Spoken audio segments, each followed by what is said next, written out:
नमस्ते सबैजनालाई र आज फेरि हामी नवीन के छेत्री एन्ड टिम आइपुग्नु भएको छ तपाईको छोटा मेचे बस्तीमा जुन चाहिँ यहाँ हिजो अस्ति पानीले है एकदम घरहरू बगाएर लगिसकेको छ र यहाँ तपाईको घरको अवस्थाहरू पनि एकदम खराब छ र आज हेर्नु सक्नुहुन्छ तपाईहरुले यो पानीले एकदमै बर्बादै पारिसकेको छ घर र यसै कारणले हामी नवीन के छेत्री एन्ड टिम आइपुग्नु भएको छ सानो सहयोगले हुँदै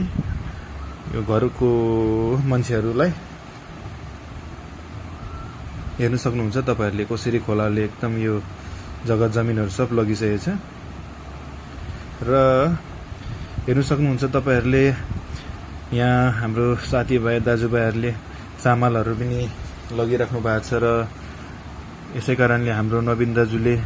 सानो सहयोग पुर्याउनु आउनु भएको छ यहाँ छोटा मेचे बस्तीमा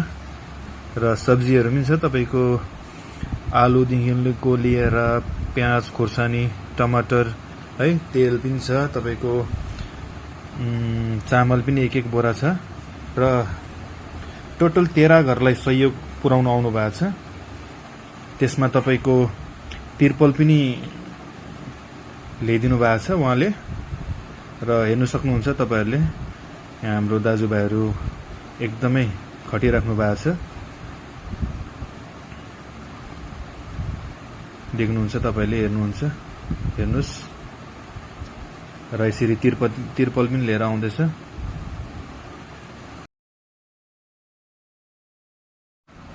र यसरी नै तपाईहरुले हेर्नु सक्नुहुन्छ हाम्रो दाजुहरू अझै पनि लगिराख्नु भएको छ आफ्नो कामतिर है सहयोग पुर्याउनुमा र तपाईहरुको माया र सहयोग र माया र आशीर्वाद पाए भने अझै पनि आउँदो दिनमा जरुरतमन्द परिवारहरूलाई यसरी नै हाम्रो नवीन के छेत्री र उसको टिमले अवश्य हेल्प गर्नेछ र यसरी नै तपाईहरुले माया दिँदै गर्नुस् हामीलाई र हामी आउँदो दिनमा अझै पनि जरुरतमन्द परिवारलाई हामी यसरी नै गर्नेछौं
अब यस्तो दुःख लिएर हामी बसेको छ कोही हेर्ने होइन अब यस्तो गरिब दुखीलाई त हामी बस्नु पनि जग्गा छैन कान्छी बहिनी भाइहरू मद्दत गरेर हामीले अलिक वर्षै बगाउँदैछ खोलाले घरहरू गयो घर छैन अहिले कहाँ बस्नुहुन्छ अब त अर्काको घरमा बसेको हो जग्गै छैन अब कहाँ घर बनाउनु नेताहरूले आएर के गरिदिन्छ भन्छ अब हामी भर्खर पञ्चायत भयो हामीहरू केही गर्नु सक्दैन ठुलो नेताहरू चाहिँ ठुलो नेताहरूकोमा हामी गएन आएको छैन भिडियोबाट आयो हेरेर गयो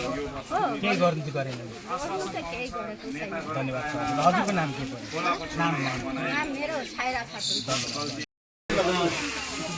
बहिनी समाजसेवी नवीन के छेत्रीज्यू छन् उहाँसँग नै हजुरहरूको समक्षमा जानकारी राख्नु हजुरहरूलाई हामीले निरन्तर नै समाजसेवी नवीन के छेत्रीद्वारा यो क्षेत्रमा समाजसेवी कार्यहरू गरिरहेको देखाइरहेको र अहिले यहाँ यो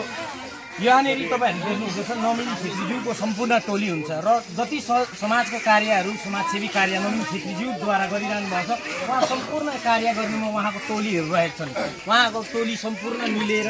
क्षेत्र भिजिट गर्दै गरिब दुखीहरूलाई केही दिन अगाडि हजुरहरूलाई हामीले दक्षिण क्षेत्रमा देखाएको थियौँ उहाँद्वारा घर दिएको गरिब एकजना जसको घरको अवस्था थियो उहाँले घर बनाइदिनु भएको छन् र अहिलेसम्ममा 5-6वटा घर गरिब दुखीलाई उहाँले दिइसक्नु भएको छ उहाँको तर्फबाट घर बनाइदिइरहनु भएको छ र अहिले यहाँ छोटा मेची बस्ती क्षेत्रमा राहत सामग्री खाद्य सामग्रीहरू वितरित गरिरहनु भएको छ र हजुरहरूको समक्षमा है उहाँको केही बातहरू राख्नेछौँ र नवीनज्यू आजको जुन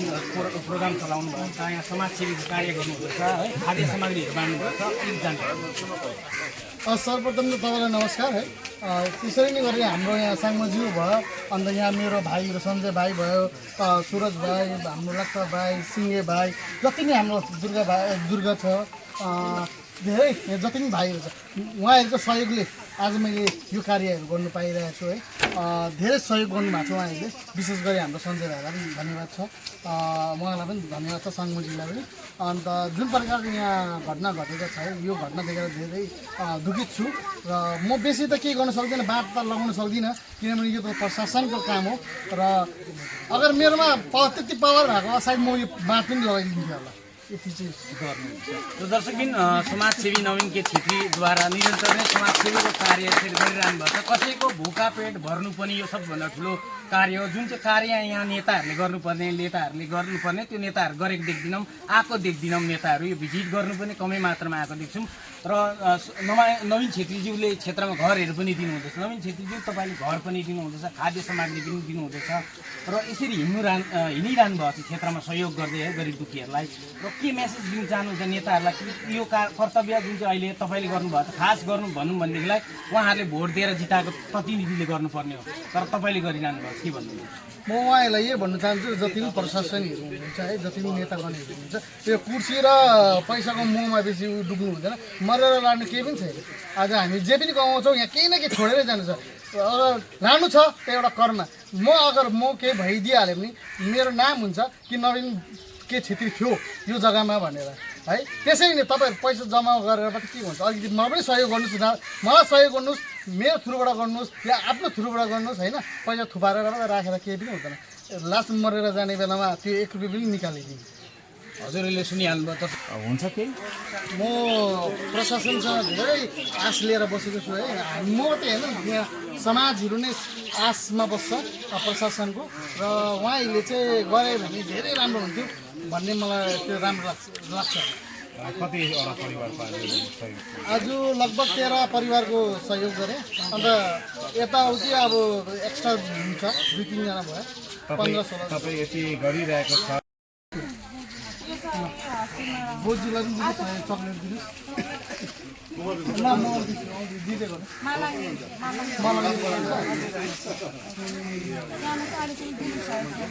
सानो